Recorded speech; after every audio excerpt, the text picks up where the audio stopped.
किसी भी राज्य में चुनाव हो तो आप देखिए कि ये अपने खरीदे हुए टीवी चैनल के माध्यम से कोई ना कोई विवाद खड़ा करके देश की जनता को गुमराह करने की कोशिश करते हैं। और जो वादा इन्होंने खुद किया था, ऐसा तो नहीं है ना कि बीजेपी का घोषणा पत्र नेहरू जी छपवा के बंटवा देते हैं, ऐसा तो नहीं है ना।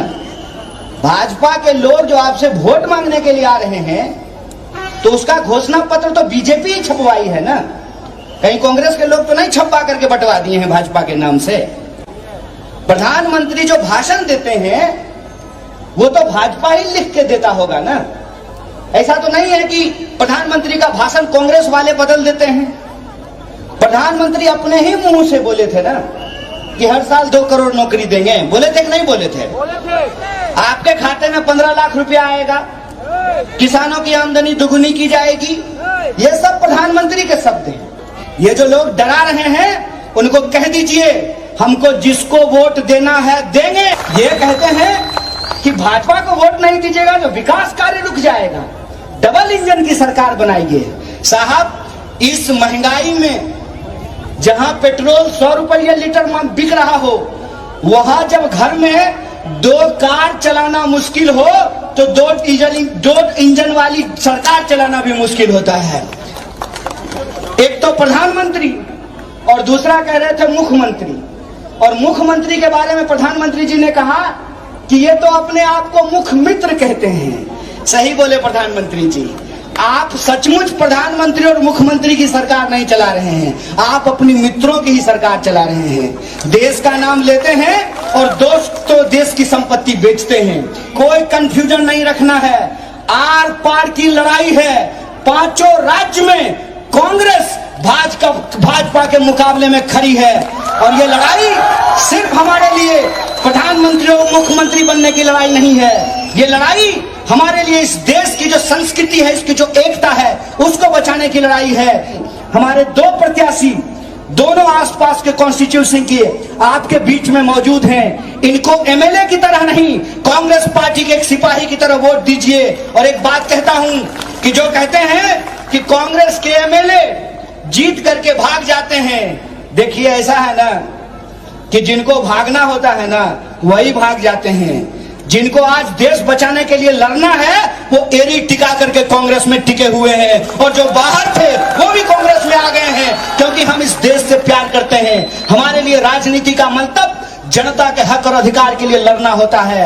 और लड़ाई का जहां तक संदर्भ है तो मैं आखिरी बात बोलकर अपनी बात खत्म करना चाहता हूं कि जो कांग्रेस पार्टी इस देश की आजादी के लिए लड़ी थी, वही कांग्रेस पार्टी इस देश की आजादी को बचा सकती है। इसीलिए आप अपने जीवन में जब जो भी निर्णय लेते हैं तो आप अनुभव पे भरोसा करते हैं। आप उस टेलर के पास कपड़ा बनवाना चाहते हैं जो टेलर 50 साल से आपका कपड़ा बनवा रहा हो। आप उस वकील के पास अपना मुकदमा देना चाहते हैं जो 50 साल से केस लड़ रहा हो। आप उस डॉक्टर के पास दिखाना चाहते हैं जो 50 साल से आपके परिवार को देख रहा हो। आप अपने निर्णय को लेकर के अनुभव पे ध्यान देते हैं। अंग्रेजी में एक कहावत कही गई है, there is nothing before experience. Congress party को देश चलाने का अनुभव है। आपने एक नए ड्राइवर के हाथ में गाड़ी दे करके देख लिया, इस नए ड्राइवर को सीट से हटाइए। एक्सपीरियंस देश के चलाने वाले जो कांग्रेस के सच्चे सिपाही हैं उनका समर्थन दीजिए। और एक आखिरी बात बोल करके कहते हैं, जाके पैर न फटे विवाई, वो का जाने पीड़ पड़ाई। जो औरत बच्चा पैदा करती है उसको पता होता है कि प्रसव की पीड़ा क्या होती है। इसीलिए मैं आपसे कह रहा हूं कि हम लोग कांग्रेस पार्टी के कार्यकर्ता इस देश से मोहब्बत करते हैं। इस देश को बनाने में हमारी पार्टी का योगदान है। और जिस नेहरू को ये गाली देते हैं, अगर वो नेहरू नहीं होते तो देश का ये स्वरूप नहीं होता। आज उस स्वरूप को ये बिगाड़ना चाहते हैं, कपड़ों के नाम पर, धर्म के नाम पर, मंदिर मस्जिद के नाम पर। ये देश को हम बिगड़ने नहीं देंगे। आप अपना समर्थन दीजिए। 1980 में बीजेपी बनी, 2014 में फुल मेजोरिटी मिला, और वो कह रहे हैं कि भारत का इतिहास 2014 से ही शुरू हुआ है। मैं कहता हूं, चाहे आप धर्म की बात कर लीजिए या देश की बात कर लीजिए, हिंदू धर्म आरएसएस बीजेपी के बनने के पहले था, है और रहेगा। बेईमानी करना बंद कीजिए। भारत देश जो सभी धर्म के लोगों का देश है, जिस देश का अपना एक संविधान है, वो देश आपसे पहले था, है और रहेगा। आप बेईमानी करना बंद कर दीजिए। जब भी चुनाव हो तो इसको ये जबरदस्ती धर्म पे ले जाने की कोशिश करते हैं। जब भी किसी भी राज्य में चुनाव हो तो आप देखिए कि ये अपने खरीदे हुए टीवी चैनल के माध्यम से कोई ना कोई विवाद खड़ा करके देश की जनता को गुमराह करने की कोशिश करते हैं। और जो वादा इन्होंने खुद किया था, ऐसा तो नहीं है ना कि बीजेपी का घोषणा पत्र नेहरू जी छपवा के बंटवा देते हैं। ऐसा तो नहीं है ना। भाजपा के लोग जो आपसे वोट मांगने के लिए आ रहे हैं, तो उसका घोषणा पत्र तो बीजेपी ही छपवाई है ना। कहीं कांग्रेस के लोग तो नहीं छपवा करके बंटवा दिए हैं भाजपा के नाम से। प्रधानमंत्री जो भाषण देते हैं वो तो भाजपा ही लिख के देता होगा ना। ऐसा तो नहीं है कि प्रधानमंत्री का भाषण कांग्रेस वाले बदल देते हैं।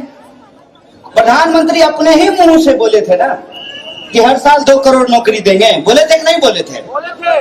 आपके खाते में 15 लाख रुपया आएगा, किसानों की आमदनी दुगुनी की जाएगी। ये सब प्रधानमंत्री के शब्द हैं। ये जो लोग डरा रहे हैं उनको कह दीजिए हमको जिसको वोट देना है देंगे। ये कहते हैं कि भाजपा को वोट नहीं दीजिएगा तो विकास कार्य रुक जाएगा, डबल इंजन की सरकार बनाइए। साहब, इस महंगाई में जहां पेट्रोल 100 रुपये लीटर बिक रहा हो, वहां जब घर में 2 कार चलाना मुश्किल हो तो 2 इंजन वाली सरकार चलाना भी मुश्किल होता है। एक तो प्रधानमंत्री और दूसरा कह रहे थे मुख्यमंत्री। और मुख्यमंत्री के बारे में प्रधानमंत्री जी ने कहा कि ये तो अपने आप को मुख्य मित्र कहते हैं। सही बोले प्रधानमंत्री जी।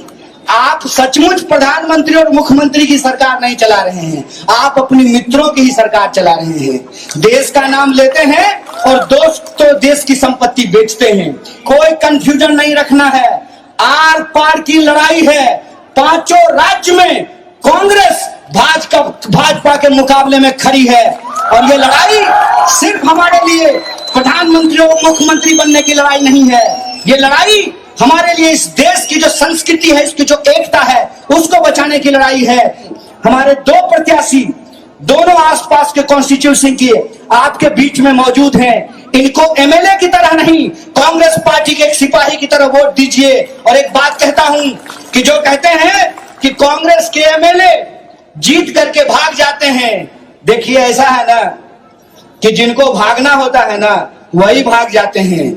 जिनको आज देश बचाने के लिए लड़ना है वो एड़ी टिका करके कांग्रेस में टिके हुए हैं। और जो बाहर थे वो भी कांग्रेस में आ गए हैं, क्योंकि हम इस देश से प्यार करते हैं। हमारे लिए राजनीति का मतलब जनता के हक और अधिकार के लिए लड़ना होता है। और लड़ाई का जहां तक संदर्भ है तो मैं आखिरी बात बोलकर अपनी बात खत्म करना चाहता हूं कि जो कांग्रेस पार्टी इस देश की आजादी के लिए लड़ी थी, वही कांग्रेस पार्टी इस देश की आजादी को बचा सकती है। इसीलिए आप अपने जीवन में जब जो भी निर्णय लेते हैं तो आप अनुभव पे भरोसा करते हैं। आप उस टेलर के पास कपड़ा बनवाना चाहते हैं जो टेलर 50 साल से आपका कपड़ा बनवा रहा हो। आप उस वकील के पास अपना मुकदमा देना चाहते हैं जो 50 साल से केस लड़ रहा हो। आप उस डॉक्टर के पास दिखाना चाहते हैं जो 50 साल से आपके परिवार को देख रहा हो। आप अपने निर्णय को लेकर के अनुभव पे ध्यान देते हैं। अंग्रेजी में एक कहावत कही गई है, there is nothing before experience. Congress party को देश चलाने का अनुभव है। आपने एक नए ड्राइवर के हाथ में गाड़ी दे करके देख लिया, इस नए ड्राइवर को सीट से हटाइए। एक्सपीरियंस देश के चलाने वाले जो कांग्रेस के सच्चे सिपाही हैं उनका समर्थन दीजिए। और एक आखिरी बात बोल करके कहते हैं, जाके पैर न फटे विवाई, वो का जाने पीड़ पड़ाई। जो औरत बच्चा पैदा करती है उसको पता होता है कि प्रसव की पीड़ा क्या होती है। इसीलिए मैं आपसे कह रहा हूं कि हम लोग कांग्रेस पार्टी के कार्यकर्ता इस देश से मोहब्बत करते हैं। इस देश को बनाने में हमारी पार्टी का योगदान है। और जिस नेहरू को ये गाली देते हैं, अगर वो नेहरू नहीं होते तो देश का ये स्वरूप नहीं होता। आज उस स्वरूप को ये बिगाड़ना चाहते हैं, कपड़ों के नाम पर, धर्म के नाम पर, मंदिर मस्जिद के नाम पर। ये देश को हम बिगड़ने नहीं देंगे। आप अपना समर्थन दीजिए।